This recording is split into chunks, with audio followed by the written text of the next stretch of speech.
투란도트 공주가 청혼자들에게 문제내다. 칼라프는 노파의 이야기를 매우 관심있게 들었다. 노파가 이야기를 마치자 그가 말했다.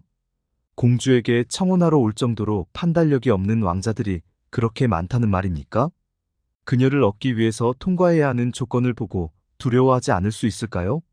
그녀의 초상화를 그렸던 화가들이 아무리 그녀의 미모가 뛰어나다고 말했다 해도 나는 그것을 믿을 수가 없군요. 그 그림들이 그토록 강력한 효과를 내는 것을 보면 화가들이 그녀를 실제보다 매력적으로 그렸고 그래서 초상화가 환상을 품게 하는 것 같습니다.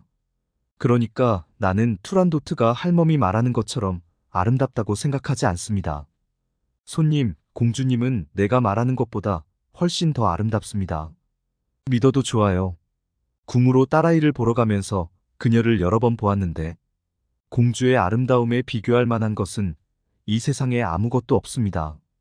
노가이스 왕자는 집주인의 말을 믿으려 하지 않았다. 그러나 왠지 은근한 호기심이 생기는 것은 부정할 수 없었다. 왕자가 말을 이었다. 공주가 내는 문제들이라는 게 정말 답을 찾을 수 없을 정도로 어렵습니까? 내가 볼 때 다른 왕자들은 문제의 의미를 통찰하는 능력이 없거나 무지한 자들인 것 같습니다. 아닙니다. 공주가 내는 문제들보다 난해하고 오묘한 것들은 없습니다. 거기에 올바른 답을 한다는 것은 거의 불가능한 일입니다. 그들이 이렇게 투란도트 공주와 그녀에게 청혼을 했던 불행한 왕자들에 대해 말을 나누고 있는 동안 시장으로 심부름 갔던 소년이 먹을 것을 사가지고 돌아왔다. 배가 고팠던 칼라프는 노파가 마련해준 테이블에 앉아서 걸신 들린 사람처럼 허겁지겁 음식을 먹어치웠다. 어느새 밤이 되었다. 재판부의 팀파니 소리가 도시 전체에 울려 퍼졌다. 왕자가 그것이 무슨 소리냐고 묻자 노파가 대답했다. 곧 사형 집행이 있을 거라는 것을 백성에게 알리는 것입니다. 오늘 밤 희생될 불행한 왕자는 공주의 질문에 올바르게 대답을 못해서 목숨을 잃어야만 합니다. 보통 죄인들의 사형은 낮에 거행되지만 이것은 특별히 밤에 이루어집니다. 왕이 태양이 떠 있을 때 이 잔인한 행위가 이루어지는 걸 원치 않기 때문이지요. 티무타쉬의 아들은 이 사형식이 보고 싶었다. 그는 노파의 집을 나와 길에서 같은 호기심으로 모여든 군중의 물결과 만났다. 그는 사람들과 합류하여 비극적인 광경이 벌어지게 될 궁정으로 향했다. 궁정 한가운데에는 나무탑이 높게 세워져 있었다. 그 나무탑 바깥쪽으로 꼭대기에서 바닥까지 흰색 실편백 나뭇가지가 길게 느려뜨려져 있었다. 나뭇가지에는 수많은 남포등이 가지런히 줄을 맞춰 매달려 있어 엄청난 강도의 빛으로 궁 전체를 환하게 비추었다. 망루에서 15쿠대 높이의 하얀 사틴으로 뒤덮인 교수대가 솟아 있었는데 둘레로는 같은 색깔의 타프타로 된 몇몇 막사가 보였다. 막사 뒤편으로 알툰 칸의 2000여 명의 친위대가 손에 도끼와 검을 들고 두 줄로 서서 군중들을 막는 방벽 구시를 했다. 칼라프는 시야에 들어오는 모든 사물들을 주의 깊게 바라보았다. 몇 분 후 종소리와 북소리가 뒤섞여 크게 울려 퍼지며 비극적인 의식이 시작되었다.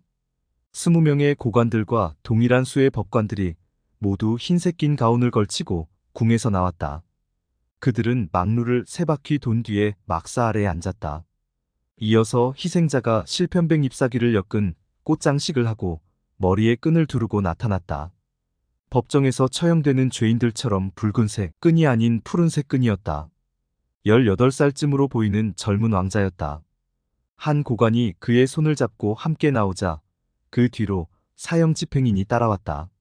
3명이 교수대 위로 올라서자 즉시 북소리와 종소리가 멈추었다. 모인 군중의 절반 이상에게 다 들릴 정도로 큰 목소리로 고관이 왕자에게 물었다. 왕자여, 당신이 공주에게 청혼을 하겠다고 지원할 때 사람들이 당신에게 포고령의 내용을 알렸을 겁니다. 또한 왕께서도 당신의 무모한 결심을 돌리기 위해 최선의 노력을 기울인 걸 알고 계십니까? 왕자가 그렇다고 대답하자 고관이 다시 말을 이었다. 그렇다면 오늘 목숨을 잃는 것은 당신의 잘못이고 왕과 공주는 당신의 죽음에 대해 책임이 없다는 것을 인정하십니까? 인정합니다. 나는 나의 죽음을 내 탓으로 여기고 있어. 그러니까 내가 흘리는 피의 대가를 그들에게 요구하지 말라고 하늘에 청원할 것이오. 왕자의 말이 끝나기도 전에 사형집행인이 단칼에 그의 머리통을 내리쳤다. 그 순간 종소리와 북소리가 다시 요란하게 허공에 울려 퍼졌다. 12명의 관리들이 시체를 들어올려 상아와 흙단으로 만들어진 관 속에 넣고 작은 가마에 실었다. 그리고는 가마를 메고 궁의 정원으로 들어가 흰 대리석 궁룡 아래에 내려놓았다. 이 궁룡은 같은 운명을 지녀야만 했던 모든 불행한 왕자들의 묘로 사용하기 위해 왕이 특별히 지은 것이었다. 국왕은 종종 이 묘를 찾아와 울곤 했다. 그는 자신의 눈물로 그들 유해를 영예롭게 하고 딸의 잔인성을 속죄하고자 만든 것이다.